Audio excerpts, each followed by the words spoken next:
者咧就好似未經打磨嘅寶石，相信咧只要加以專業訓練咧，將來咧加入娛樂圈一定會有超長嘅成績。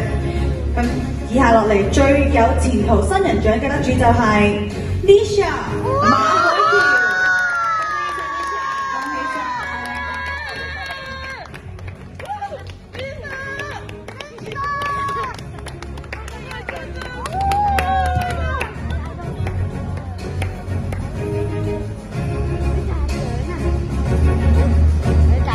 恭喜晒咁多位得獎者，請各位得獎者上前同獎獎一齊嚟影張大合照啊！